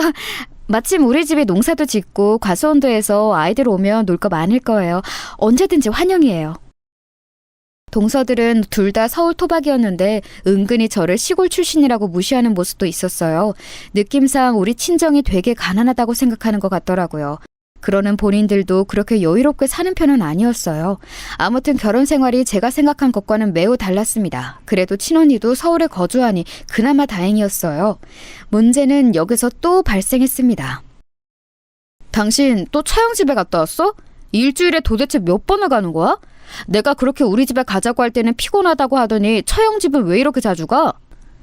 언니가 나 기력 보충하라고 백숙 먹으러 오라고 해서 다녀왔어. 당신 것도 챙겨줘서 그거 들고 오느라 힘들었어. 시댁도 일주일에 한 번은 가잖아. 처형 집에 갈 시간에 우리 부모님 얼굴도 보고 와. 우리 엄마도 당신 먹으라고 반찬 많이 챙겨주잖아. 이런 시어머니 또 없다? 알겠어. 내가 시댁에 자주 가는 것처럼 당신도 우리 친정에 얼굴 비추고 그래. 매번 나만 효도를 하는 것 같잖아. 우리 부모님도 당신 얼굴 보고 싶다고 하더라. 나는 일하느라 바쁘잖아. 그리고 나도 당연히 처가 가고 싶지. 그런데 현실적으로 거리도 멀고 가려면 시간을 내야 하니까 그런 거잖아. 당신은 왜 매번 내가 우리 집 얘기를 꺼내면 그렇게 친정 얘기를 해? 사람 답답하게. 답답한 게 아니라... 됐다. 아니야, 내가 말을 잘못했네. 싸우지 말자. 다음에 내가 시댁에 가서 얼굴 비추고 올게. 연락도 서로 자주 하는 걸로 하자. 남편은 제가 언니네 집에 다녀오면 자꾸 시댁에도 방문하라고 했어요. 결혼한 며느리인 사연자분들은 제 마음을 이해하실 거예요. 제가 친언니 집에 가는 거랑 시댁에 혼자 가는 거랑 이게 어떻게 같을 수가 있나요? 그런데 남편과 시댁이나 친정 얘기를 시작하면 결론은 싸움으로 가는 대화가 아주 많았어요. 그러다 보니 자연스럽게 싸우기 싫어서 그냥 넘어가게 되더라고요. 이러다 사건이 하나 발생하게 되었습니다. 시부모님은 딱히 저를 못살게 군다거나 대놓고 싫은 소리를 하는 분들은 아니라고 했잖아요. 그런데 명절이나 제사는 꼭 챙기는 분들이었어요. 그래서 그런 행사가 있으면 미리 가서 음식을 해야 했습니다. 문제는 제가 몸이 건강한 편이 아니라 종일 음식을 하면 너무 힘들었어요. 여보, 나 진통제를 먹어야 할 것 같아. 지금 머리가 핑핑 돈다. 내가 조금 무리하면 이러더라고. 아무래도 아까 부엌에서 환기가 잘 안 되는데 계속 요리하느라 신경 써서 그런가 봐. 그래? 알겠어. 자, 여기. 우리 집이 명절이랑 제사를 유독 중요하게 여겨서 그래. 당신이 이해해줘. 그래도 이렇게 끝나면 우리 먹을 음식도 챙기고 좋잖아. 그렇지? 워낙 준비해야 하는 음식의 종류가 많아서 나중에는 명절이나 제사가 다가오면 일주일 전부터 머리가 아프기 시작했어요. 한 달에 한 번은 꼭 모여야 해서 편두통을 달고 살았습니다. 그래도 저는 결혼했으니 며느리 도리로 군말 없이 참여했어요. 그런데 어느 날 부모님이 과수원 일이 갑자기 잘 되면서 일손이 부족하다고 연락이 왔습니다. 그래서 남편에게 같이 일을 도우러 가자고 했더니 뭐라고 했는지 아세요? 거기까지 언제 내려가? 내가 일이 바쁜 거 알잖아. 나도 당연히 돕고 싶어. 그런데 내가 내려가서 일 돕고 올라오면 나는 언제 쉬어? 뭐? 당신 말 진짜 섭섭하게 한다. 나는 힘들어도 당신의 집안 명절이나 제사 때 빠지지 않고 참여하는데 당신은 이렇게 단칼에 거절해?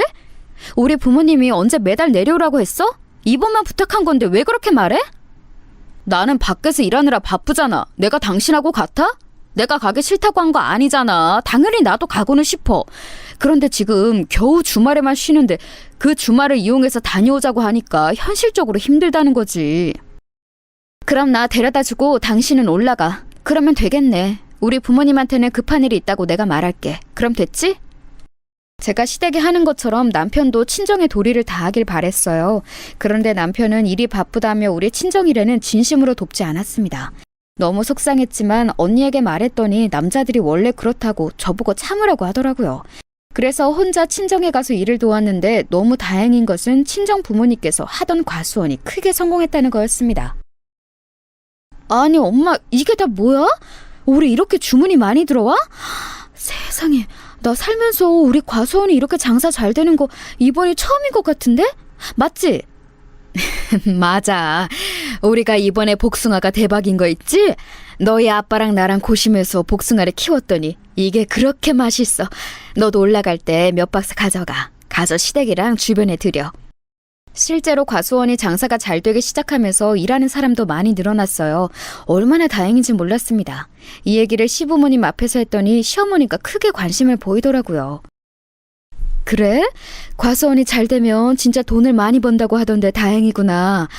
사돈께서 열심히 일하시더니 이렇게 성공하셨네. 이제 우리 새아가가 임신만 하면 얼마나 좋으실까? 그러니까요. 안 그래도 남편하고 같이 노력 중인데 도저히 우리 부부에게 아기가 찾아오질 않아요. 병원에서는 제가 몸이 약해서 그런 거라고 하던데 남편하고 요즘 시험관을 통해 가질까 생각하고 있어요. 시험관으로 가지면 몸이 더 약해지지 않을까? 몸에 무리가 가지 않도록 조심해라. 그나저나 세아가 이건 아들한테 비밀로 하고 들어주렴. 조심스러운데 돈을 좀 빌려줄 수 있겠니? 둘째 내가 이사 간다고 하던데 조금 보태준다고 말했거든. 그런데 지금 당장 돈이 없어. 어느 정도가 필요하세요? 저도 제가 일하는 건 아니라 친정 부모님께 따로 말씀을 드려야 해서요. 너무 많은 돈은 조금 곤란할 것 같아요. 많이는 아니고 딱 이사에 필요한 만큼이면 되는데 어떻게 안 되겠니? 일단 아들한텐 비밀로 해다오. 부모가 돈이 없어서 며느리에게 빌린다는 것을 알면 속이 어떻겠니? 시부모님은 우리 친정 부모님의 과수원이 잘 된다는 소식을 듣자 돈을 조금씩 빌려가기 시작했습니다. 처음에는 그렇게 크지 않은 돈이었어요. 그런데 점점 날이 갈수록 빌리는 돈이 많아졌고 심지어 갚는 기한도 늘어나게 되었습니다. 그래서 너무 고민이야. 자꾸 남편한테 비밀로 하라고 하면서 돈을 빌려가더라고. 엄마한테 슬쩍 말하니까 엄마는 신경 쓰지 말래.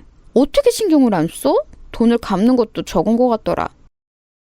괜히 시댁에 밉보여서 좋을 게 없으니까 그런 것 같아. 일단 너한테 또 빌려달라는 말 하면 이제 둘러대. 이래서 잘 사는 거 너무 티내면 안 좋다고 하는 건가 보다. 친언니의 조언을 받고 이 뒤로는 시어머니가 친정에 관해 물어도 말을 돌리고는 했어요. 그러자 시어머니도 저에게 대놓고 돈을 빌려달라는 말은 줄어들었습니다. 저는 그래서 아무 문제가 없는 줄 알았죠. 여기에 숨겨진 진실이 있을 거라고는 전혀 몰랐답니다. 한편 저와 남편은 둘 다 아이를 원했어요. 저는 행복한 어린 시절을 보냈기에 아이를 낳아 똑같이 행복하게 살길 원했습니다. 그런데 제가 워낙 몸이 좋지 않으니 자연적으로 아기가 생기지 않더라고요. 아무래도 자연으로 임신하는 것은 어려워 보입니다. 시험관으로 임신하더라도 사모님 몸이 약하니까 만약 임신하게 된다면 절대적인 안정이 필요해요. 그건 꼭 명심하시고 아이를 가지셔야 해요. 알겠죠? 자연 임신이 힘드니 시험관으로 가지려고 했는데 문제는 제 몸이었어요. 워낙 몸 상태가 좋은 편은 아니라 임신하게 되면 그것도 문제였습니다. 하지만 그만큼 아이에 대한 갈망이 매우 컸기 때문에 우리 부부는 시험관 시술을 결정했어요. 엄마, 아이가 왜 안 생기는 걸까? 나는 시험관도 한 번에 될 줄 알았어. 도대체 이게 몇 번째야? 나 너무 속상해. 남들은 원하지 않아도 생기는 게 악이라고 하던데 나는 왜 이러는 거야? 수영아, 너무 속상하게 생각하지 마. 다 사람은 자기의 때가 있는 거야. 너무 아기에 대해 생각하면 오히려 안 생겨. 마음을 편하게 먹어야 아기도 찾아오는 거야. 그러니 걱정하지 마. 몇 번의 시도를 했는데도 아이는 쉽게 생기지 않았어요. 속상한 마음에 친정엄마에게 하소연도 얼마나 했는지 모릅니다. 그래도 남편과 저는 희망을 잃지 않고 계속해서 노력했고 결국 임신에 성공하게 되었습니다. 엄마, 나 임신했어. 어떡해. 나도 이제 엄마가 되는 거야? 나 너무 기뻐. 믿기지 않아. 내가 엄마라니. 나 이 아기 낳으면 진짜 소중하게 키울 거야. 나 닮아서 어디 아프거나 그러지는 않겠지? 그럼 나 너무 속상할 것 같아. 얘는 아직 나오지도 않은 아기 건강 걱정이 웬 말이니? 네 몸이나 걱정해라. 엄마는 네 아기보다 네가 더 걱정이야. 내 새끼. 안 그래도 건강이 안 좋은데 괜히 시험관으로 임신해서 더 안 좋아지면 어떡해. 엄마가 보약 보내놨으니까 꼭 먹어. 알겠어? 보약을 또 보냈어? 이러다 나 보약을 무슨 물처럼 마시겠어. 엄마 덕분에 우리 집은 지금 영양 과다야. 시댁에선 나 임신해도 축하한다고 하고 아무 지원도 안 해주던데 역시 엄마밖에 없다. 제가 임신하고 섭섭했던 점은 바로 이거였어요. 물론 임신했다고 시댁에서 선물을 준다거나 그런 게 당연한 것은 전혀 아니라고 생각합니다. 그런데 진짜 아무것도 해주지 않으니 섭섭하더라고요. 이런 와중에 동서들과 갈등이 본격적으로 시작되었습니다. 그날은 제사 전날이라 며느리들끼리 모여서 음식을 하고 있었어요. 제가 임신한 상태라 계속 오래 앉아 있으며 그렇게 몸이 힘들더라고요. 또 저는 특별히 입덧을 굉장히 심하게 했었습니다. 그래서 음식을 하다 계속 화장실로 가서 위액을 뱉고 있었죠. 아가, 괜찮니? 입덧 때문에 힘들구나. 너무 힘들면 작은 방에 가서 누워있으렴. 나머지는 우리가 할게. 안 그래도 몸도 안 좋은데 걱정이다. 시어머니는 그런 저를 보며 걱정하시며 쉬라고 해주셨어요. 웬만하면 저도 옆에서 같이 음식을 했을 텐데 입덧도 그렇고 유난히 저는 어지럼증이 심하더라고요. 여러분도 임신했을 때 증상이 심했던 분들이 있으시죠? 병원에서도 저는 특별히 조심해야 한다고 할 정도라 유난히 조심했는데 그 모습이 동서들에게는 안 좋게 보였나 봅니다. 형님, 나오셔서 식사라도 하세요. 그렇게 누워만 있으면 오히려 더 어지럽지 않아요? 적당히 몸이 움직여야 아이도 더 좋아해요. 엄마가 너무 가만히 있으면 아이가 답답하니까 나오세요. 맞아요. 저도 임신했을 때 누워 있었더니 병원에서 몸을 조금 움직여야 아이가 좋아한다고 하더라고요. 일단 나오셔서 뭐라도 드세요. 아, 또 입덧이라고 못 먹으려나? 아, 지금 나갈게. 이걸 다 만든 거야? 고생했네. 어머님 죄송해요. 다음 제사 때는 그래도 조금 나아진 상태로 올게요. 아니다. 네 몸이 우선이지. 힘들면 언제든지 말하렴. 자, 일단 우리 뭐라도 먹자. 입덧이라 먹을 수 있겠니? 못 먹겠으면 그냥 들어가서 있어. 동서들은 표정도 좋지 않아서 제가 눈치가 많이 보였어요. 하지만 저한테는 아이의 존재가 더 중요했기 때문에 끝까지 모른 척했습니다. 그러다 동서들과 사이가 더 나빠진 계기가 발생했어요. 바로 가족여행이었습니다. 시댁에서 여름 휴가로 같이 강원도 강릉으로 가족여행을 계획했더라고요. 그런데 저는 몸 상태가 좋지 않았고 또 절대 안정이 필요한 시기였습니다. 그래서 시부모님께 양해를 구하고 우리 부부는 여행에서 빠지기로 했죠. 이게 화근이 되어 동서들과 아예 틀어지게 되었습니다. 형님, 저도 그렇고 동서도 그렇고 우리 다 임신 경험이 있는데요. 우리가 강릉까지 걸어서 가자고 하는 것도 아니고 어차피 차 타고 갈 건데 뭐가 그렇게 힘드세요? 그래도 장남 부부잖아요. 지금 시부모님을 둘째랑 셋째 아들 부부가 모시라는 거예요? 아, 동서, 내가 건강한 몸이면 모르겠는데 내가 전에 말했잖아. 나는 원래 어릴 때 크게 아파서 무리하면 안 돼. 이번에도 병원에 말했더니 나한테 무리하면 안 된다고 여행은 무리라더라. 괜히 갔다가 잘못되면 안 되잖아. 아무리 몸이 안 좋아도 다들 여행은 잘 다녀요. 형님, 가족여행은 쏙 빠지고 나중에 따로 태교여행 가는 것은 아니죠? 이번에 안 가실 거면 비용은 내주셨으면 좋겠어요. 시부모님 비용을 형제들이 나눠내기로 했는데 형님네가 빠지면서 부담하는 비용이 늘었거든요. 우리 부부는 안 가는데 왜 돈을 내야 하는 거야? 돈이 없어서가 아니고 이해가 안 가서 그래. 게다가 내가 몸 상태가 임신한 상태잖아. 시부모님도 이해하는 걸 왜 동서가 나한테 이러는지 나는 이해가 가지 않아. 어쨌든 가족들이 같이 가는 여행에 형님네가 빠지는 건 맞잖아요. 그러면서 원래 쓰려고 했던 비용보다 많은 돈이 들어가니까 그게 우리 입장에선 부담이고요. 형님은 돈 내고 안 가면 오히려 이득 아닌가요? 몸 상태가 좋지 않아 여행에서 빠지겠다고 하니 둘째 동서에게 전화가 왔어요. 안 가는 대신 돈을 내라는 말에 너무 황당했습니다. 일단 알겠다고 대답하고 끊고 퇴근한 남편에게 말했죠. 그게 무슨 말이야? 돈을 내라고? 그럴 거면 그냥 우리도 가자. 여보, 많이 무리야? 내가 휴게소마다 서서 당신 상태 살필게. 그리고 강릉 가서 바다를 보며 기분 전환도 되고 오히려 좋지 않을까? 어차피 해외로 가는 것도 아니고 거기에도 병원이 있을 거야. 뭐? 당신의 돈을 안 낼 생각을 해야지 거기서 가겠다고 생각을 하면 어떡해? 너무 당황스럽다. 병원에서도 가지 말라고 하던데 당신은 오히려 가자고? 어떻게 그럴 수가 있어? 당신은 내 걱정 안 해? 에이 여보, 당신 걱정을 안 하는 게 아니고 내 말은 우리가 어디 미국이나 호주를 가자고 하는 게 아니잖아. 강릉에도 산부인과가 있으니까 만약에 힘들면 병원 가면 되는 거지. 나는 당신이 바다를 보면 기분이 좋아질까 봐 그런 거야. 화났으면 미안해. 남편은 그 뒤로도 저를 설득했어요. 그래서 저는 남편의 말에 넘어가서 같이 여행을 가게 되었습니다. 갈 때는 남편의 차를 타고 편하게 이동했는데 확실히 휴게소마다 정차하니 편하게 갈 수 있었어요. 그리고 도착해서도 남편 말대로 바다를 보니 확실히 기분이 좋더라고요. 그런데 그 기분도 오래가지 못했습니다. 사건은 그날 밤에 일어났어요. 세아가 몸이 안 좋아도 옆에 앉아있기라도 해라. 그래도 모처럼 이렇게 가족끼리 여행 왔는데 분위기는 망치지 말자. 응? 너무 힘들면 들어가도 좋아. 숙소에서 술과 음식을 마구 사서 시댁 식구들은 같이 밥을 먹기 시작했습니다. 저는 그때도 입덧이 계속해서 진행 중이었어요. 음식 냄새를 맡으니 자꾸 속에서 뭐가 올라오는 느낌이 들더라고요. 그러면서 두통도 같이 오기 시작했습니다. 도저히 못 버틸 것 같아 일어났더니 셋째 동서가 저에게 말을 걸었어요. 형님, 일어나신 김에 저쪽에서 저희 술 좀 가져다 주세요. 맥주 3병 부탁드려요. 감사합니다. 동서는 그렇게 말하고 몸을 돌려 재밌게 얘기하기 시작했습니다. 당황했지만 맥주만 가져다 주고 방에서 쉬려고 했어요. 그렇게 술이 있는 베란다로 나가서 술을 가져오려고 했는데 순간적으로 머리가 핑 도는 느낌이 들었어요. 어떡하지? 여보.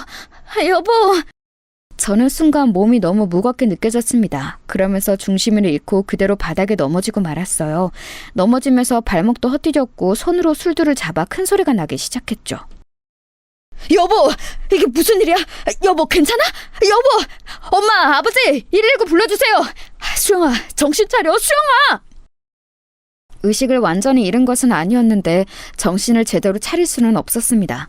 그렇게 119가 와서 병원에 실려가게 되었죠. 정말 다행히 저도 아이도 크게 다치지는 않았어요. 하지만 아이가 놀랐는지 배가 무척 뭉쳤고 저도 정신적인 고통이 매우 컸습니다.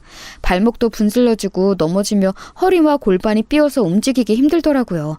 수술하거나 그럴 정도는 아니었는데 확실히 몸에 무리가 가긴 했습니다. 아니, 당신은 왜 형수님한테 술을 가져오라고 시켜서 이 사단을 만들어? 그냥 당신이 가져왔으면 되잖아. 형수님, 괜찮으세요? 임신한 몸인데. 괜찮아요, 서방님. 걱정해 주셔서 감사합니다. 아기가 놀랐는지 태동이 조금 있지만 그래도 무리가 갈 정도는 아니에요. 동서, 나는 괜찮아. 미안해하지 않아도 돼. 동서 때문에 그런 거 아니야. 119에 실려간 거라 가족들이 저를 많이 걱정했어요. 딱 2명의 동서만 빼고요. 동서들은 쓰러져서 응급실에 누워있는 저를 가족들 몰래 째려보았죠. 너무 당황스러웠지만 최대한 모른 척을 했습니다. 시어머니도 그런저런 매우 걱정하셨어요. 아가 괜찮니? 그러게 너무 힘들면 여행 안 와도 된다고 했잖니. 아니 그렇다고 네 탓을 하는 건 전혀 아니란다. 앞으로 혹시 조금이라도 힘들면 제사랑 명절 때 오지 마. 응? 아기 낳고 네 몸이 우선이지.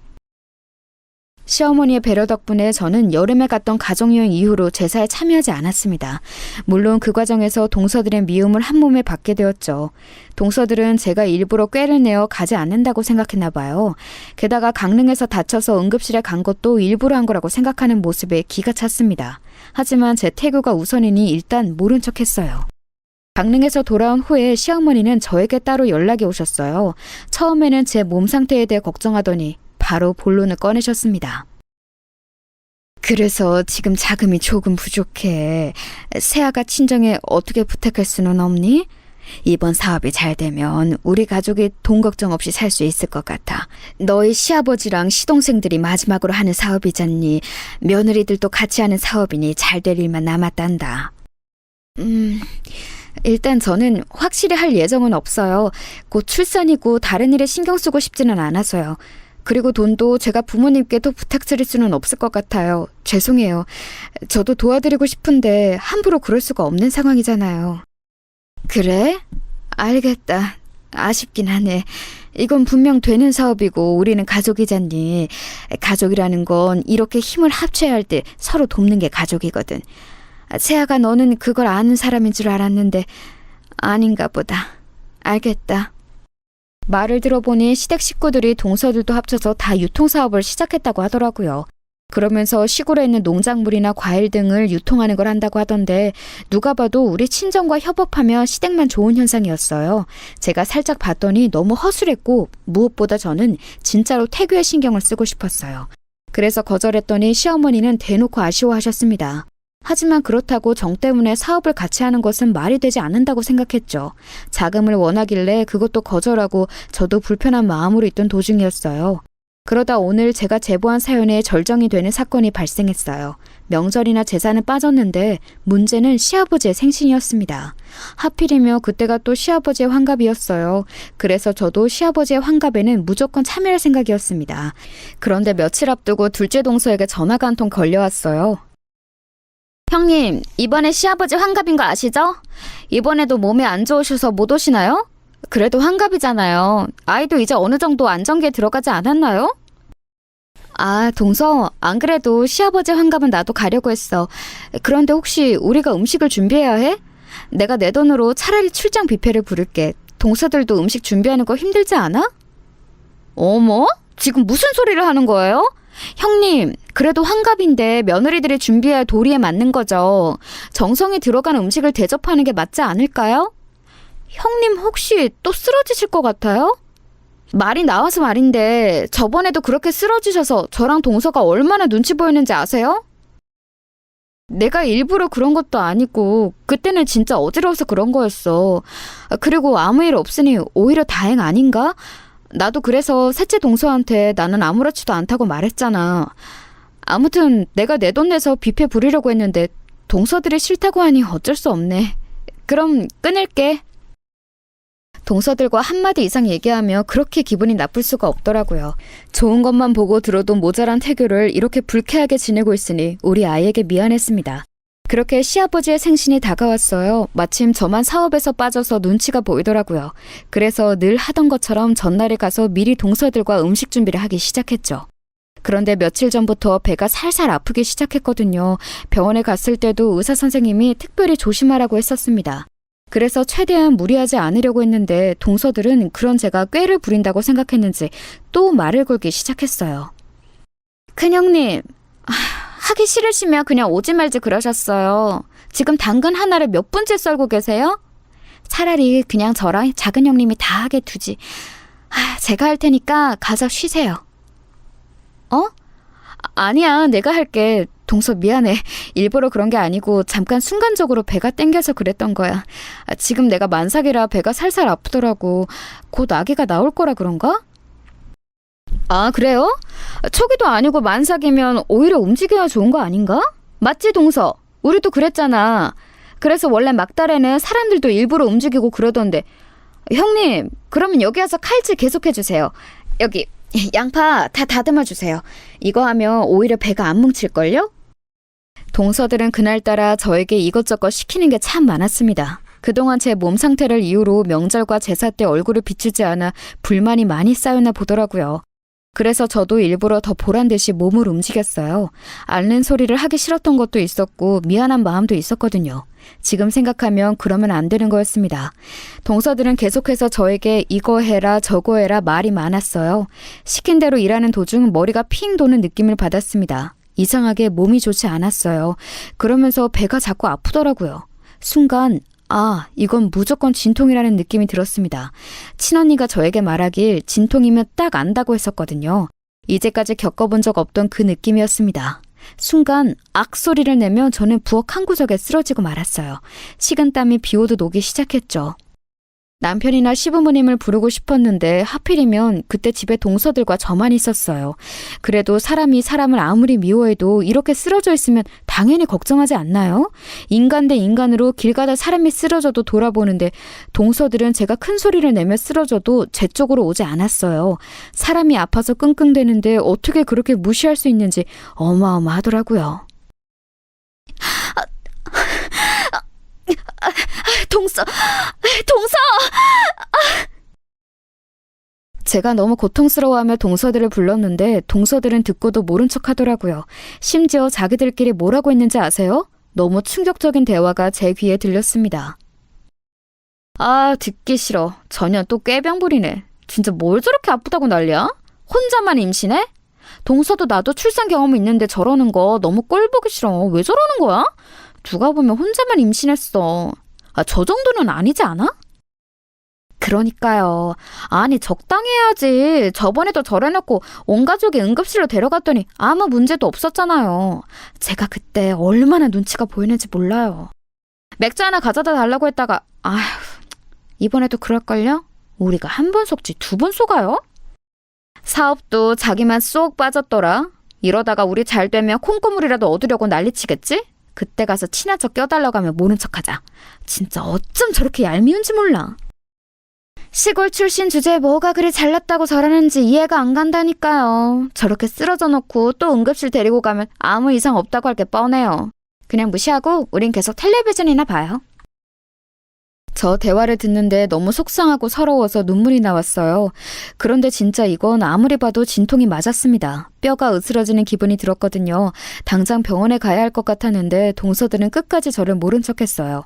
부엌의 차가운 바닥에서 저는 그렇게 고통을 이기지 못하고 그대로 기절하게 되었습니다. 나중에 누가 저를 깨우는 느낌은 들었는데 도저히 눈이 떠지질 않더라고요. 눈을 떠보니 저는 병원에 누워 있었어요. 며칠이 지났는지도 모르겠더라고요. 제 손을 잡고 있던 엄마는 제가 눈을 뜨자 오열하기 시작하였습니다. 믿기지 않는 표정이었어요. 아이고, 수영아. 아이고, 내 새끼. 우리 딸 괜찮아? 엄마는 네가 죽는 줄 알았어. 아이고, 내 새끼 사라져서 고마워. 우리 수영아. 엄마가 얼마나 걱정했는지 알아? 네 아버지는 밥도 못 먹고 잠도 못 자고 네 얼굴만 쓰다듬고 있었어. 오는 엄마 옆에는 아빠도 눈에 눈물이 맺힌 채로 저를 바라보고 있었습니다. 이게 무슨 상황인가 싶었는데 순간 제 배로 시선이 갔어요. 그런데 배가 심하게 훌쭉했습니다. 만삭이라 누워도 배가 볼록했었는데 누가 봐도 제 배는 평평했어요. 엄마, 내 아기는? 왜 내 배가 훌쭉해? 우리 아기 어디 있어? 수술한 거야? 지금 신생아실에 있어? 우리 아기는 어떻게 된 거야? 어? 제가 묻는 말에 엄마와 아빠는 엉엉 울며 대답하지 못하셨어요. 답답한 마음에 소리치자 간호사가 제가 누워있는 병실로 들어왔습니다.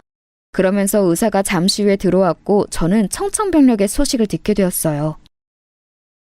저 환자분 충격이 크시겠지만 사실을 알려드려 해서요. 환자분이 쓰러지면서 뱃속의 태아는 그대로 사산했습니다. 진통을 느끼셨을 때 바로 병원으로 오시라고 제가 그렇게 말씀을 드렸는데 너무 안타까워요. 아이는 하늘로 보내주었습니다. 환자분도 상태가 심하게 안 좋았는데 기적적으로 살아나셨어요. 앞으로 며칠 더 입원하시고 회복 잘하시길 바랍니다. 여러분, 너무 충격이 크면 아무 말도 나오지 않는다는 것을 아세요? 저는 의사의 말에 머리가 울리면 눈물도 나오지 않았습니다. 처음에는 믿기지 않았어요. 그래서 계속 멍하게 있다 며칠이 지나니 현실로 돌아오더라고요. 그 뒤로는 마치 제 눈이 수도꼭지가 된 것처럼 눈물이 나왔습니다. 그래서 누가 건들기만 해도, 아니 건들지 않아도 눈물이 계속 나왔어요. 여보, 나도 충격이 크다. 우리한테 이런 일이 일어나다니 어떻게 이럴 수가 있지? 당신을 발견한 게 우리 엄마야. 엄마도 너무 충격이 크셔. 마음 잘 추스르고 다시 기회를 노리던지 하자. 뭐? 기회? 나는 지금 우리 아기를 잃고 제정신이 아니야. 무슨 기회? 이렇게 다시 기회를 가져도 또라이 같은 너희 집안에서 내가 정상적으로 출산할 수 있을까? 어? 내가 어쩌다 그렇게 정신을 잃었는지 알아? 뭐? 또라이? 지금 당신 너무 말이 심한 거 아니야? 그래도 어떻게 시댁을 그렇게 말해? 우리 엄마 아니었으면 당신도 지금 하늘로 가 있을 수도 있다고. 지금 힘든 거 충분히 이해해. 하지만 이거 심하잖아. 차라리 하늘로 보내지 그랬어. 죽게 냅두지. 왜 살려? 우리 아이가 없으면 나는 죽은 거나 다름없다고. 그리고 진통으로 쓰러진 사람을 방치하는 게 또라이가 아니면 뭔데? 뭐냐고! 당신 재수씨들 그년들 미친년들이야. 내가 아무리 미워도 그렇게 고통으로 몸부림치는 사람을 무시해? 어? 저는 남편에게 미친 듯이 화를 내기 시작했어요. 남편은 처음 듣는 소리인지 매우 당황하더라고요. 지금 그게 무슨 소리야?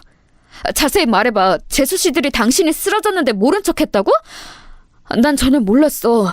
엄마가 급하게 전화해서 들은 게 다야. 됐어. 나는 당신네 집안 식구들 한 명도 얼굴 보기 싫어. 우리 이혼하자. 나 도저히 당신하고 엮이기가 싫어. 그렇게 효도 좋아하는 당신은 혼자 효도하면서 살아. 내가 이제껏 아기 때문에 참고 참았는데 이제는 안 돼. 이혼해. 이러다 나 정신병 걸려서 죽을 것 같아. 제가 악을 쓰며 소리치자 친정엄마가 복도에서 병실로 들어왔어요. 저는 엄마에게 그동안 있었던 모든 일을 내뱉기 시작했습니다. 사실 친정 부모님은 강릉에서 있었던 일도 전혀 모르고 계셨거든요. 그래서 그때 일부터 시작해서 남편이 혼자 효자짓을 얼마나 했는지, 우리 집은 도와주지도 않으면서 내가 시댁에 가서 얼마나 노동했는지 죄다 하나도 숨기지 않고 얘기했어요. 그렇게 다 내뱉으니 속이 다 시원하더라고요. 이혼할 목적으로 말했으니 속이 아주 편안했죠. 그런데 그렇게 말하니 엄마의 표정이 이상했어요. 나는 이제 이런 미친 집구석에서 며느리짓 하기 싫어. 못해. 엄마는 표정이 왜 그래? 내가 그동안 숨겨서 미안해. 엄마한테는 차마 내가 이런 집구석의 며느리라고 말을 못하겠더라고. 나는 내 새끼가 이런 짓을 당하는지도 모르고 사돈이 돈을 요구하며 그대로 주고 있었어. 네 시어머니가 틈만 나면 우리 과수원 얘기를 하면서 돈을 달라고 하더라고. 나는 우리 수영이가 몸도 아픈데 미움받게 하지 않으려고 얼마나 돈을 많이 썼는데. 뭐? 이건 또 무슨 소리야? 엄마한테 시어머니가 돈을 달라고 했었어? 나 이거 처음 듣는 얘기야. 이게 무슨... 당신이 말해봐. 당신은 알고 있었어? 이번에도 새로 사업을 시작했다며. 그러면서 하도 앓는 소리를 하길래 나는 그것도 모르고 우리 농장이랑 과수원이랑 심지어 마을 대부분 농장을 거래처로 소개했어. 그래서 지금 너희 시댁 거래처는 거의 우리 마을 사람들이야. 그런데 어떻게 이래? 여러분 놀라지 말고 들으세요. 알고 봤더니 시부모님들은 우리 친정 부모님들에게 그동안 계속해서 돈을 요구했다고 하더라고요. 심지어 새로 시작한 사업 관련해서도 우리 부모님에게 접근했었대요. 뭐 자식들에게 쓸 돈이라고 하면서 돈을 달라고 하는데 나는 그 돈이 우리 수영이를 위한 줄 알았지. 그런데 막상 내 새끼는 이런 취급을 당하고 있었어? 세상에, 나는 그것도 모르고. 심지어 너희 시댁 식구들이 하는 유통사업에 내가 제일 큰 거래처로 계약도 맺었어. 진짜 미친 집구석 아니야? 나 못 참아. 당장 변호사 선임해. 그리고 당장 계약 파기해. 아니 이 사람들 무서운 사람들이네. 어떻게 이럴 수가 있어? 친언니를 선두로 우리 아빠와 형부까지 나서서 저는 이혼 소송을 진행했습니다. 아이를 잃은 슬픔에 저는 깊게 관여하지는 않았어요. 그래서 언니에게 엿들었는데 시댁은 철저하게 망했다고 하더라고요. 남편과 시어머니 그리고 심지어 동서들까지 저를 찾아온 거 있죠. 새아가 내 얼굴을 봐서라도 한 번만 용서해 주겠니? 우리 지금 거래처가 다 끊기면 여기에 들어간 돈이 워낙 많아서 온 가족이 만하게 생겼어. 그러니 한 번만 도와주렴, 응? 형님, 제가 너무 잘못했어요. 저 지금 사업에 들어간 돈을 포함해서 이혼까지 당하게 생겼어요. 한 번만 봐주시면 저 이제 조용히 눈에 띄지 않고 살게요. 제발요. 저 대출 받아서 투자한 사업이에요. 저 이혼당하면 갈 곳이 없어요, 형님. 제가 그때 미쳤었나 봐요. 그렇게 형님이 쓰러졌는데 모른 척한 거 평생 뉘우치며 살게요. 제발요. 수영아, 다시 생각해봐. 우리 다시 처음부터 시작하자. 아직 나는 너를 사랑해. 어? 이렇게 헤어지기엔 너무 아쉬워. 내가 사업하고 돈 때문에 너한테 이러는 건 아니야. 물론 저는 저렇게 찾아와서 말해도 눈 하나 깜빡하지 않았습니다.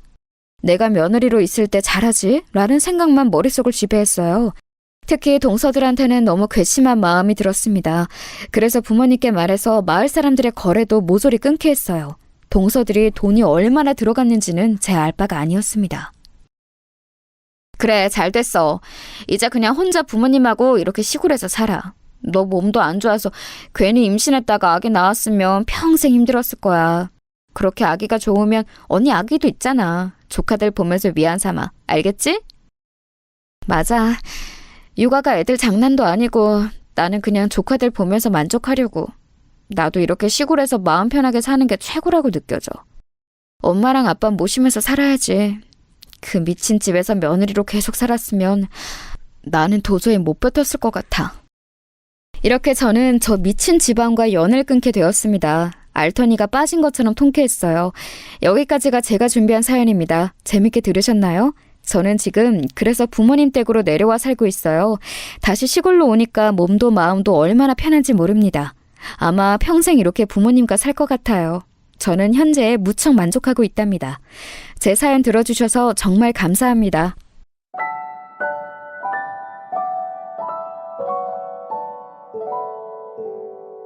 네.